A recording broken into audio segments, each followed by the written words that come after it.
Bom dia, e no vídeo de hoje a gente vai falar sobre uma importante personalidade do Brasil que hoje, graças a percalços da história, está quase que completamente esquecida. Acontece que o problema no Brasil, diferente de outros países que mantiveram o mesmo sistema de governo por quase toda a sua existência, foi marcado por diversas mudanças. Tanto no Império, nós vamos ter os reinados dos imperadores e a regência, nós vamos ter repúblicas populistas, ditaduras, repúblicas oligárquicas, outras ditaduras novamente até a atual república que temos agora.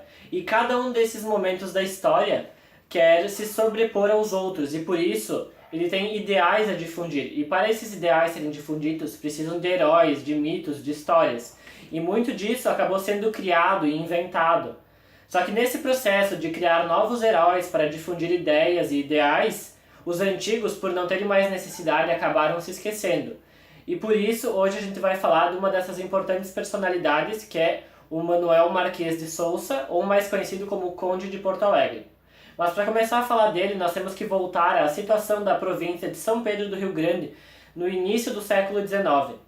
A província era muito diferente do que conhecemos como estado do Rio Grande do Sul hoje, ou até mesmo a província do final do Império, pois pela dificuldade de comunicação e por ser muito isolada da metrópole, ela acabou se tornando autossuficiente, e também a formação de grandes milícias, pois a todo momento as colônias argentinas, uruguaias e até mesmo governos espanhóis tentavam invadir e sitiar a província. Por isso era sempre necessário ter unidades militares de prontidão, o que acabou tornando essa província numa referência em questões militares no país.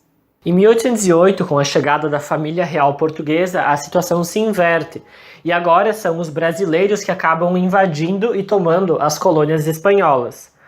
Em 1817, Manuel pede autorização ao seu pai para entrar no exército e acaba entrando na cavalaria, mas em 1818 entra realmente como cadete. Em 1821, o conflito está oficialmente terminado e a Banda Oriental do Uruguai começa a integrar o país, conhecida como Província da Cisplatina.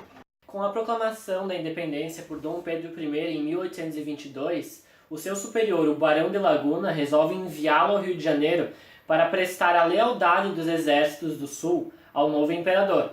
Mas, na verdade, boa parte dos exércitos dessa região estava insatisfeito com o império que acabara de ser proclamado e acabava formando uma coalizão a fim de tentar impedir isso.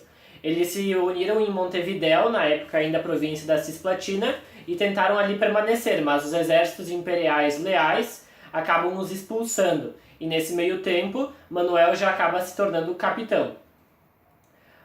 A paz na província acaba durando pouquíssimo tempo, pois alguns anos depois estoura a Revolução Farroupilha, e aí é um momento muito importante que define tanto o fato de Manuel ser um grande herói, como também o fato de hoje ele estar completamente esquecido. Acontece que, diferente do que a história tenta contar, a Revolução Farroupilha não foi aceita por todos os gaúchos, mas muitos acabaram ficando leais ao Império, e Manuel foi um deles.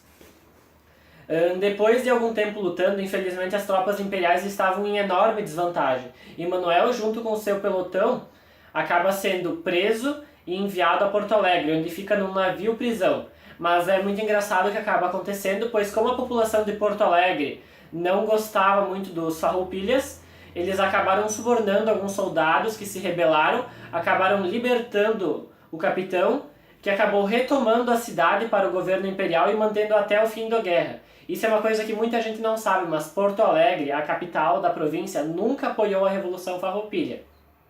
De 1836 em diante, eles nunca conseguiram retomar o controle da capital e o capitão acaba continuando com isso até o final da revolta.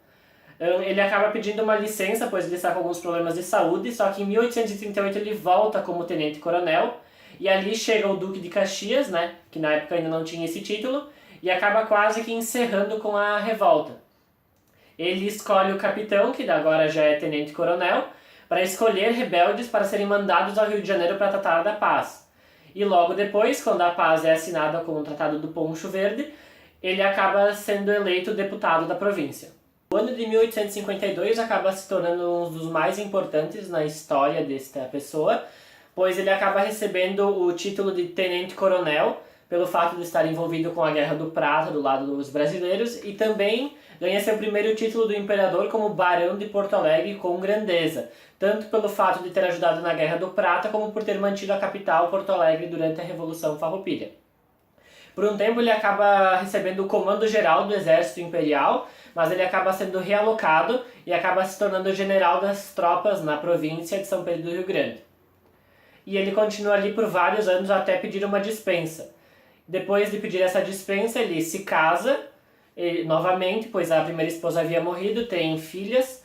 Ele pede aposentadoria e depois é elevado a tenente-general, que era a posição militar de maior prestígio, a segunda maior depois de general. Mas os feitos do barão não são apenas militares, tanto que em 1870 ele funda um Instituto Histórico e Geográfico da província de São Pedro, a fim de reunir documentos, fatos importantes e escrever a história da província, pois ele era um grande patrono das ciências, das artes, da literatura. Acontece que 4 anos depois o Instituto acaba fechando, pois inicia-se a Guerra do Paraguai e existe pouca verba para isso. Ele acaba deixando esse seu lado das artes e da literatura e acaba novamente entrando para a guerra, tanto que ele participa do cerco da Uruguaiana, que os paraguaios haviam tomado. Depois disso, ele começa ataques às fortalezas externas do Grande Forte de Humaitá, principal defesa dos paraguaios, e é ali que ele ganha o título de Visconde, também com grandeza. A sua última grande batalha na Guerra do Paraguai vai ser durante a Batalha do Tuiuti, quando os brasileiros são atacados pelos paraguaios sem aviso. Estão numa desproporção de 3 paraguaios para 1 brasileiro, mas mesmo assim, graças ao grande e belíssimo comando do Visconde, conseguem resistir. O Visconde perde 2 cavalos durante a luta, mas mesmo assim consegue vencer a batalha e repelir os invasores paraguaios. Em 1868 é dispensado do exército por questões de saúde, como ele mesmo pedira, por não poder mais quase nem ficar em cima de um cavalo. Mas antes disso acaba recebendo o título de conde, o conde de Porto Alegre, de Sua Majestade Dom Pedro II. Ele volta para sua província natal, onde abandona a carreira militar por já ter uma idade avançada, e agora se dedica a seus 2 grandes projetos. O primeiro é promover novamente as artes e a literatura no estado, criando outra instituição e se tornando o primeiro presidente dela. E a segunda, e talvez a mais importante de toda a sua carreira, é promover a libertação dos escravos. Ele acaba libertando aos poucos seus próprios escravos e criando uma liga no estado, que teria essa função. Tanto que o estado do Rio Grande do Sul faz parte de um grupo seleto de estados que acabaram abolindo a escravidão antes mesmo da Lei Áurea, em 1888.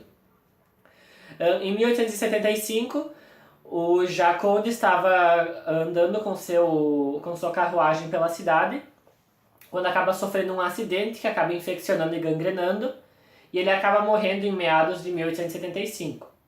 Ele é um herói nacional, ele é presente por todo o país, todos o conhecem. Seu corpo é levado para o Rio de Janeiro, onde recebe honras de Duque de Caxias, Tamandaré, Visconde de Mauá e do próprio imperador, todos falando muito bem de todos os seus feitos, e o seu corpo é trazido de volta para o estado onde é enterrado. 10 anos depois da sua morte, é criada uma estátua em Porto Alegre em sua homenagem, com a presença da princesa Isabel, a herdeira do trono, e o conde Dan. Mas com o fim do Império em 1889 e uma crescente onda a favor da cultura farroupilha, o conde é completamente esquecido e desvalorizado por estar do outro lado da história, e também por ser monarquista. O governo republicano também não tem mais nenhuma gratidão com ele, e sua memória acaba sendo esquecida, tanto que até hoje, mesmo sendo considerado por alguns um dos principais heróis militares do país, não tem nenhuma lembrança. E é por isso que eu faço esse vídeo tentando recuperar um pouco dessa memória de uma importante personalidade brasileira.